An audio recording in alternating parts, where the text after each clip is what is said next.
So our topic is mooring operation, introduction, legislation, regulation, and codes of practice and hand signals to know for operation. Course outcomes, effective communication during loading and unloading. And the learning outcomes is establish the maintain effective communication during loading and unloading. The importance of the topic, it is very important to maintain a clear interface while the two departments are working together, for any gap in communication can lead to inefficient operation, accident, and even pollution. So the mooring and unmooring of any vessel is integral part of the operation of working port. So mooring crews need to be trained with suitable experience to carry out the role to ensure the safe operation is carried out. So both practical and theoretical training will be given to all those taking part in mooring operation within the port to ensure the same standard is maintained across the port. So part of this training will include the requirements of the vessel's masters, who has overall responsibility for the safe mooring of their vessels. So taking into account hazards associated with the time, location, prevailing weather condition, and tidal condition at the berth. Health and Safety at Work, Act 1974. Section 2, Employer's General Duties to Employee, so far as is reasonably practicable. To provide and maintain plant and system to work which are safe and without risk to health. Provide safe use, handling, storage, and transport of articles and substances. Provide information, instruction, and training and supervision. Maintain safe access and egress with regards to any place at work. Provide adequate welfare facilities. Section 2, Part 3. Provide a safety policy, revise it as necessary, and bringing it to the attention of employer. Section 3. Employers' general duties to person not in their employment so far as is reasonably practicable. Ensure that those not employed are not exposed to risk to their health and safety from the company's undertakings. Section 7. Employees' general duties. Take reasonable care for your own health and safety and that of others affected by what you do. Cooperate with the employer to enable them to discharge their duties. Section 8. Employees' general duties. Take reasonable care for your own health and safety and that of others affected by what you do. Cooperate with the employer to enable them to discharge their duties. Section 8. Do not misuse and interfere with anything provided for safety purposes. Next is Management of Health and Safety at Work Regulation 1999, Regulation 3, Risk Assessment. Make a suitable and efficient assessment of the risk to the health and safety employees and others, and not in the employment which they may be exposed to while at work. Review the risk assessment if something changes or it is no longer valid. Record the risk assessment of the employer employs more than 5 people.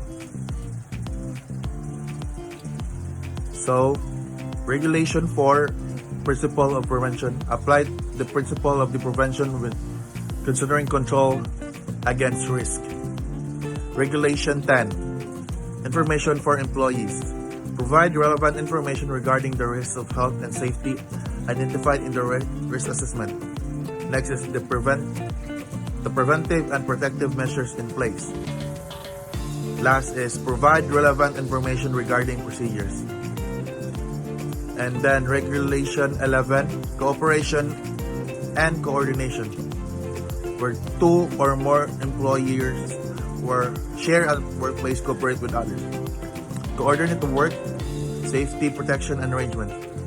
Inform employers of the risks to their employees' health and safety arising from or in connection with work. Regulation 13, Capabilities and Training. provide employees with adequate health and safety training, repeat training where appropriate, adapt the training to take into account any new or changed risks and health and safety. Training to take place during working hours. Regulation 14. Employees' duties. Use of machinery equipment, dangerous substance, training, transport equipment, means productions of safety device provided by the employers in accordance with training. Inform the employers or person responsible for health and safety and of any work situations that represents a serious and immediate danger. Informations the employers or person responsible for health and safety of any work situations that represent a shortcoming in a perfections arrangement. Manual Handling Operations Regulations 1992. Regulation for duty of employees. Avoid the need to undertake manual handling activities where practicable. Make a suitable and sufficient assessment of a manual handling operation. Take steps of reduce the risk of injury to the lowest practicable level. Take steps to provide employees undertaking manual handling activities with general information. Review for the risk assessment if it is no longer valid. Review the risk assessment if there are significant change. Regulation 5. Duties of employees. Make a full proper use to the safety system of the work provided by the employer. Hand signal of no for a crane operation. The Occupational Safety and Health Administration's OSHS standards methods signaling must be used when operating a crane unless non-standard. Crane hand signals are discussed during the pre-job meeting. OSHE enforce standard and training requirements for safety working environments across multi-industries, including constructions in the United States. Hand signals are the most important crane hand signals used on construction site. So when stop signals are used, operation of the equipment must be halted. So first is emergency stop. A signal person will communicate on emergency stop by extending both arms horizontal of the body with palms face arm. From the position, they will swing their arms back and forth. And second is stop. In order to push or stop an action.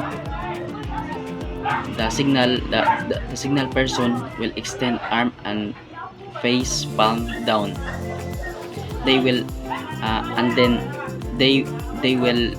then begin to swing the extend arm back and forth. So and the third is the dog everything. So dog everything, it is they will stop all activities and is performed by clasping hand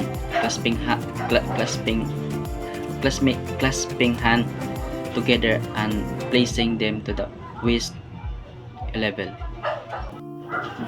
Boom signal will inform the crane operator of which maneuver they should perform with the boom. So first is the raise the boom.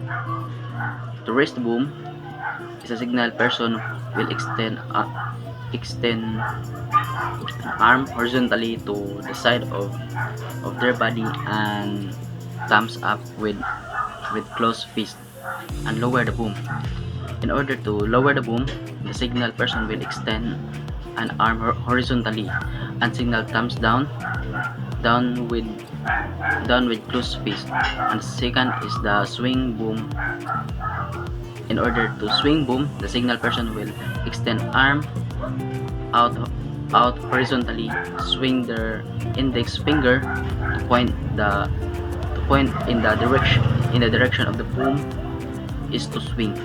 And the fourth is extend boom. So to lighten boom, the signal person will place their hands of the front of their wrist and point thumbs outward with remaining finger in the fist.